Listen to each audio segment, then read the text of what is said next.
धम्मपद गाथा क्रमांक 108। ये गाथा तथागत बुद्ध ने जब वो श्रावस्ती में ही जेतवन विहार में रहते थे, उस समय सारिपुत्र ने किसी एक अपने पुराने ब्राह्मण मित्र को बुद्ध के पास लाया। उस समय तथागत बुद्ध ने ये देशना की थी श्रावस्ती में। यं किंची इत्थं वा भूतं वलोके संवत्सरं ये जेय पुण्यपेक्षो सब्बं पीतं न चतुर्भागमेति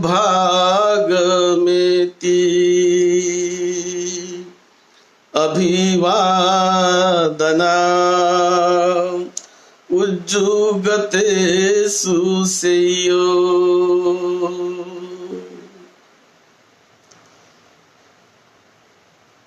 तथागत भगवान बुद्ध श्रावस्ती में थे और सारिपुत्र एक बार अपने पुराने मित्र के घर में गए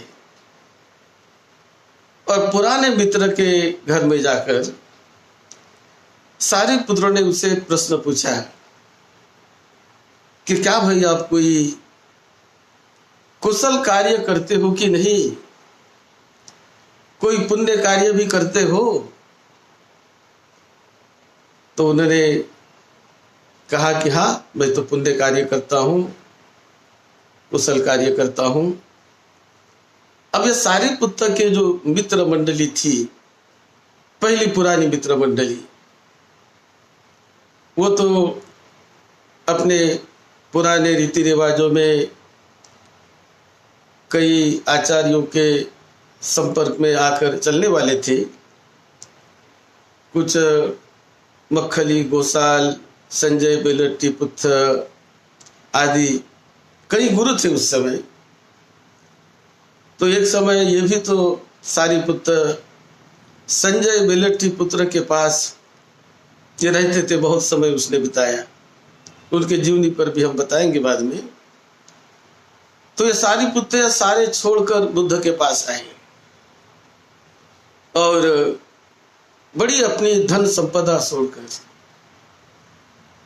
उनकी संपदा उस समय 87 करोड़ की उनकी धन संपदा थी।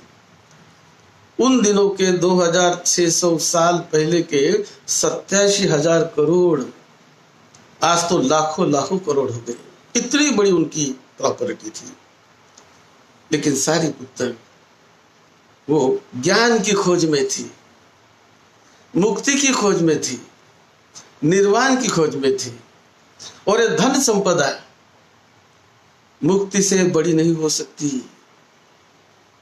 जीवन में जो मुक्ति मिले, मोक्ष मिले, जीवन में निर्वाण का साक्षात्कार हो जाए, परम सुख का साक्षात्कार हो जाए, तो ये भौतिक संपदा तो उसके तुलना में बड़ी नहीं हो सकती। ये सारिपुत्र जानते थे।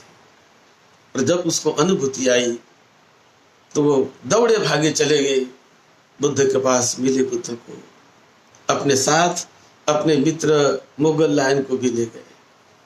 तो बहुत सारे लोग सारिपुत्र के जो पुराने मित्र थे, तो वो तो मित्र होते हैं, वह सारिपुत्र के महानता को नहीं जानते।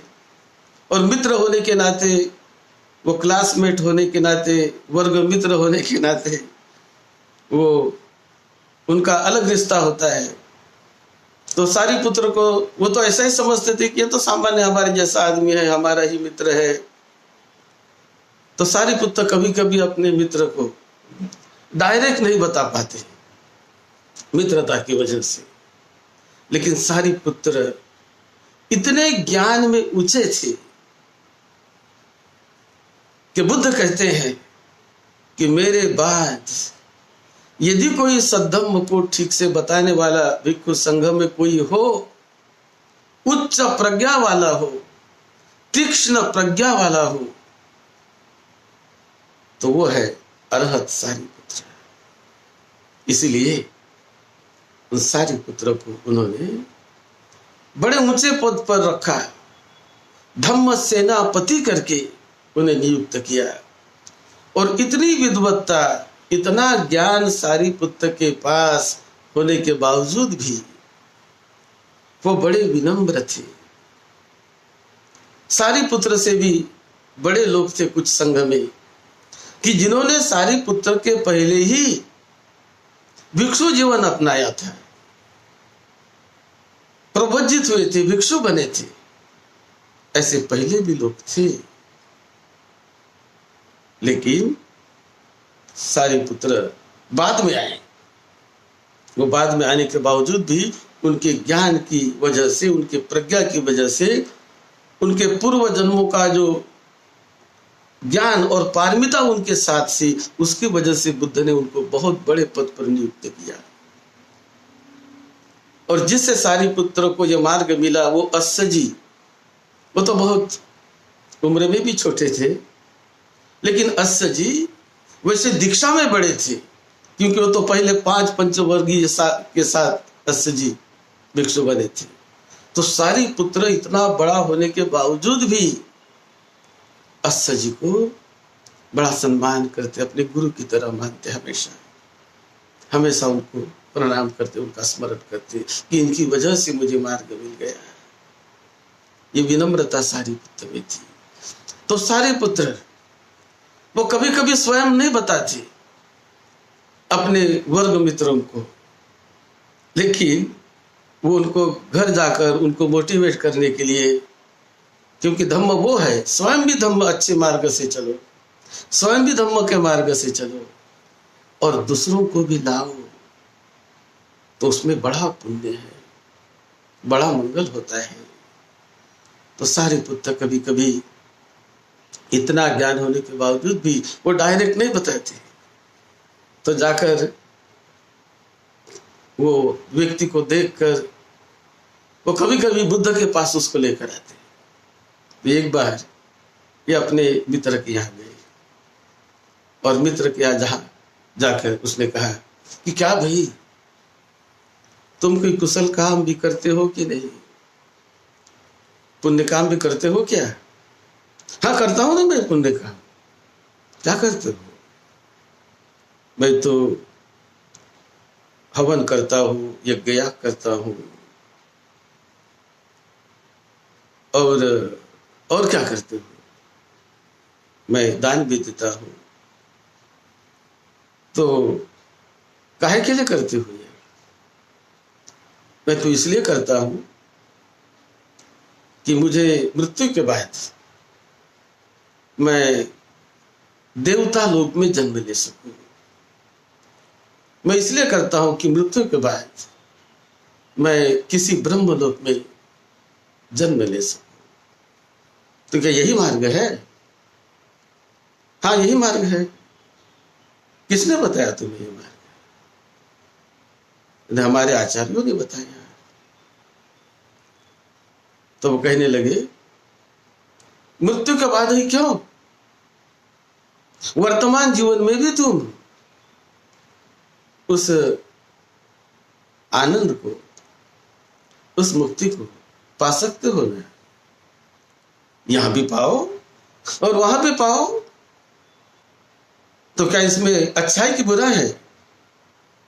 वो कहने लगा यहां भी यदि पाते हैं तो अच्छा ही है ना, बाद में भी पाते हैं तो वो भी अच्छा है, तो चलो मेरे साथ। ऐसा करके उसको वो बुद्ध के पास ले गए। उसने स्वयं नहीं बताया, चलो बुद्ध के पास। तो बुद्ध के पास अपने पुराने मित्र को ले गए, लेकर दोनों जाकर वंदन करते हैं।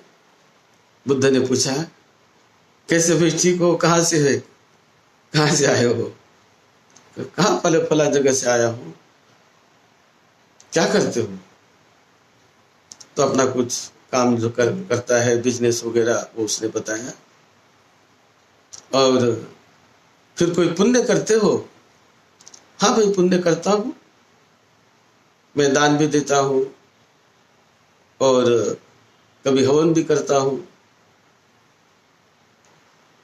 तो बुद्ध कहते हैं, और किस लिए करते हो ये तो इसीलिए कि मैं मृत्यु के बाद देवता लोक में जा सकूं, किसी ऊंचे ब्रह्मलोक में आदि में जा सकूं। बुद्ध ने कहा अच्छी बात है, अच्छी बात है, लेकिन मरने के बाद है क्यों?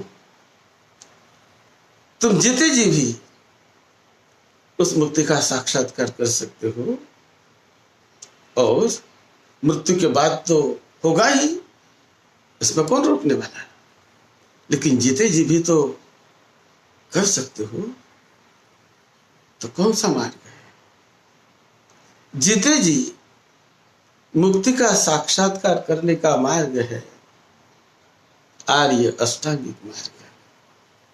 वो मार्ग है मन को निर्मल परिशुद्ध करने का मार्ग।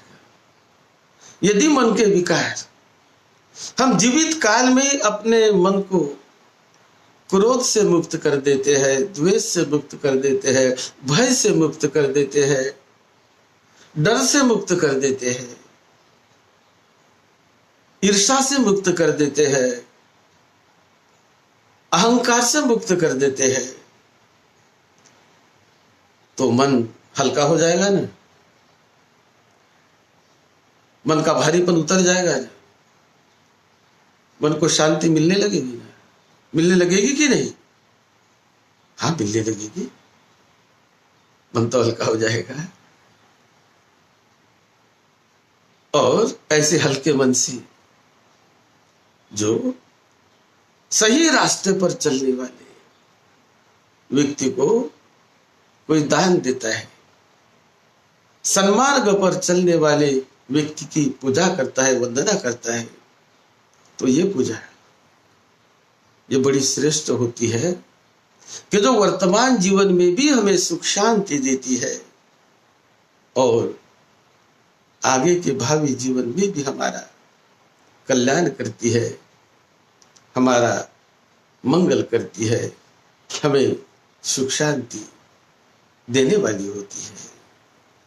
तब तथागत बुद्ध ने ये गाथा उनको कही, यं किंचि इत्थं व हुतं व लोके संवत्सरं यज्ञये पुण्यपेक्षो सब्बं पीतंगं चतुर्भागमेति अभिवादना उज्जुगते सुसेयो। कि जो कोई पुण्य की कामना करता है कि मुझे इस लोक में पुण्य कमाना है, जो कोई भविष्य में अपने कल्याण की, अपने विकास का, अपने कल्याण का, अपने सुख शांति का संकल्प करता है कि मुझे भविष्य में सुख शांति मिले, मेरी मनोकामनाएं पूरी हो जाए, तो सही रास्ते पर जाए तो वो सब कुछ मिलता है, सारी मनोकामनाएं पूरी हो जाती है। लेकिन यदि भ्रम भ्रांति के रास्ते पर गए, बिना उसको बहुत जाने समझे सोचे किसी रास्ते पर चलने लगे हम, तो उसमें जो लाभ होता है, लाभ तो होता ही है, जहां दान दिया, पुण्य किया तो लाभ होता है, लेकिन सही रास्ते पर जाने से जो लाभ होता है, वो लाभ के 4वां यानी 1/4 में से 1 हिस्सा भी नहीं मिल पाता है। कि जो शुद्ध रास्ते पर चलकर जो लाभ होता है वो 100% लाभ होता है, 100% लाभ होता है। लेकिन भ्रम भ्रांति के रास्ते चलते हुए जो लाभ होता है तो 1/4 25% लाभ होगा। इसलिए मंगल रास्ते पर चलने का संकल्प करो। जीवन बार बार नहीं आने वाला है, इसलिए प्रज्ञा को बढ़ाओ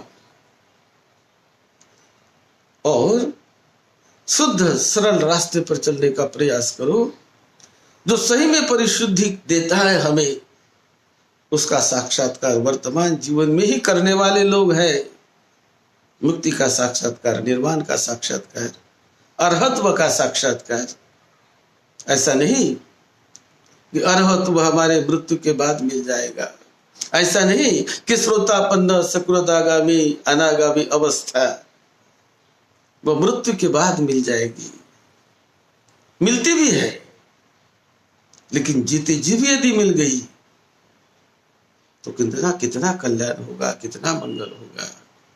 और मैं जो रास्ता सिखाता हूं, तथागत बुद्ध, जो कोई बुद्ध बनते हैं, जो कोई सम्यक संबुद्ध बनते हैं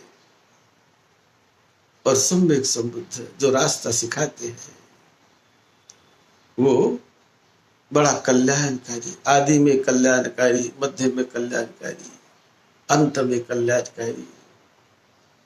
थोड़ा भी उस रास्ते पर चलो, सील का पालन करने लग जाओ तो बहुत लाभ मिलने लगेगा। समाधि का, ध्यान का अभ्यास करने लग जाओ, विपश्यना का अभ्यास करने लग जाओ, बहुत लाभ मिलने लगेगा। और चित्त को निर्बल विमुक्त करने में लग जाओ, अरहत्व के रास्ते पर चलने लगो तो बहुत लाभ मिलेगा। नहीं चल पाते कोई हर्जा नहीं, लेकिन जो चलता है उस रास्ते पर, उसको शुद्ध मन से दान दिया, शुद्ध मन से वंदना की, शुद्ध मन से उसको सपोर्ट किया,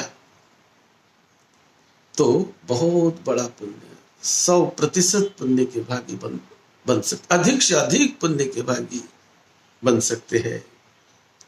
ऐसा जब उसने बताया, उसकी आंखें खुल गई। मैं तो केवल वर्तमान को छोड़ दिया था, चलो वर्तमान में कैसा भी जीवन जियो, क्या फर्क पड़ता है, धन है मेरे पास, सब है मेरे पास, दान देता हूं, आचार्य का सम्मान करता हूं, वर्तमान की क्या चिंता।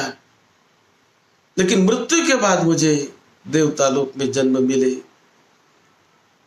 ये आशा से मैं अभी तक जीते रहा हूं।